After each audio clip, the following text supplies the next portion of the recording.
My name is Fabio Tomolato and I'm Technical Service Manager at Textiles. Today I want to introduce you our graphene nanotubes as invisible conductive additives for multifunctional textile. But before showing you real application in textile, let me tell you something about graphene nanotubes. Graphene nanotubes, they are also called single wall carbon nanotubes, and they are mainly made by a single sheet of graphene that is rolled up to form very thin, we are talking about 1.6 nanometer diameter, and very long, up to 5 microns, flexible tubes. It is not so easy for people to understand this kind of dimension at the nanoscale, so let me make a comparison in the real world with the tube with 1.6 meter diameter and 5 kilometer length, very flexible. So now maybe it's more easy for you to understand the unicity of this kind of material.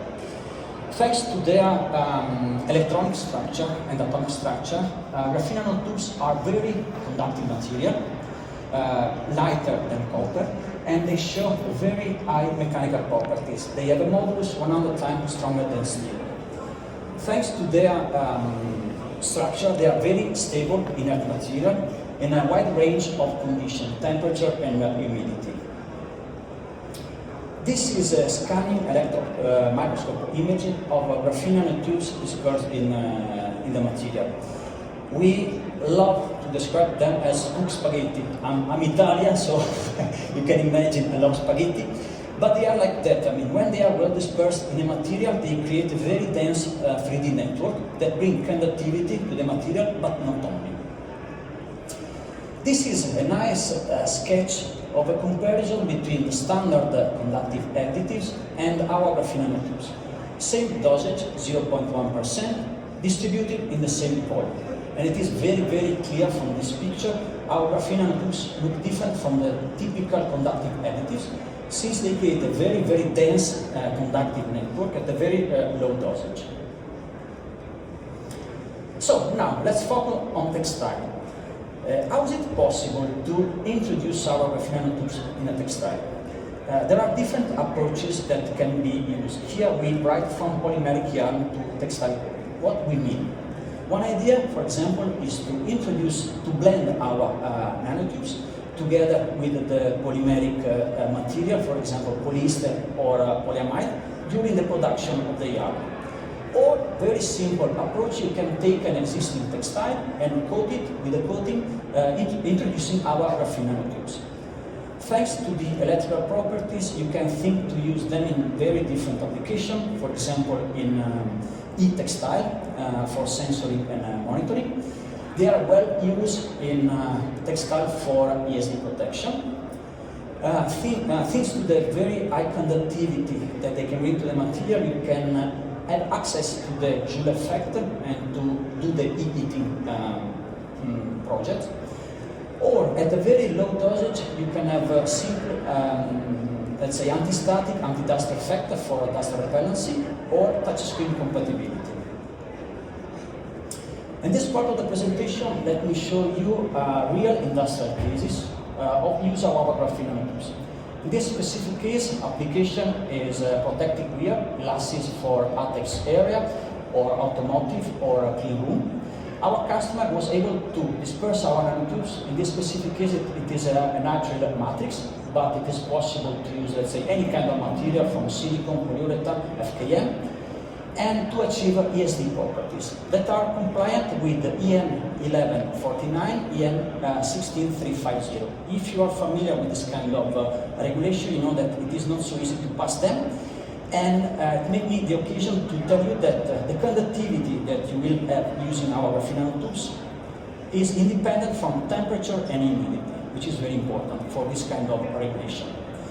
Thanks to the very low working dosage, it is possible to combine conductivity with other properties. For example, one very important property is the fireproof, fire resistance, or you can also have improvement in abrasion or chemical resistance. Another very interesting application is synthetic leather. In this specific case, the product is a hospital bed covering, or you can think on car seats. The customer did a dispersion of our nanotubes in a polyurethane matrix. but you can use, let's say, any kind of polymer, also acrylic one, to achieve the ESD properties, the sensing, or the dust repellence, which is very important for some of these applications. Textile. This is another, for us, interesting application. As I told you, graphene nanotubes, they are very conductive, so you can achieve a very high level of conductivity and to have access to the Joule effect. So you can think to develop, for example, clothing for sport or for mountaineering, and also, or let's say, any kind of surface where you want to create heat. Graphene nanotubes can, of course, use in non-woven textile for clothes or insole. And in this specific system, our customer was able to disperse our graphene nanotubes in a water-based system. This is an important message, so you can use our graphene nanotubes in solvent-based, solventless, water-based product to achieve ESD protection.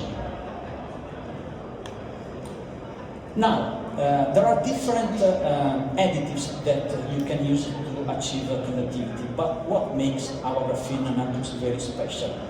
Thanks to their properties, very low working dosage, it is possible to combine conductivity with other properties that are important too. One is, for example, color, and the other one is, for example, the mechanical properties of your final coating. I like this slide because it gives you the clear idea about the dosage. So we are talking about a very low working dosage, starting from 0.01, 0.02 on the total formulation. You can start to have electrical properties with our nanotubes. And as it is very clear from the graph on the left, at this very low dosage, you can have light colors. One example that I like to do is not from textiles or from flooring, where, for example, one target is to achieve a light gray, for example, RAL 7035, and with our graphene, this is possible. Graphene nanotubes are very stable material, and where they are embedded in the material, they will last. And also the properties that they will bring will last. So it is possible to develop a product with ESD properties together with abrasion, mechanical resistance, chemical resistance that are compliant to the standard ISO. Typical request that we receive from our customer, but is this material available at industrial scale? Is it authorized, registered? And the answer is yes. Our graphene nanotubes are the only one registered for REACH. We have authorization for commercialization up to 100 tons per year in Europe. They are also registered to EPA for US market. And thanks to their, let's say, inner structure and flexibility, they show no skin irritation, no eye irritation. They do not migrate on the surface, and they create no marking. All this information that I'm sharing with you, you will find in our TDS, in MXDS. But if you want more information, you can ask us, and we can provide dedicated reports available on request. My presentation today is focusing on textile, but graphene nanotubes are so versatile that can be used in and they are used in very different sectors and applications. There is now a huge use of graphene nanotube in lithium-ion batteries, both in anode and cathode. They are strongly used in coating composite, plastic, or even elastomers.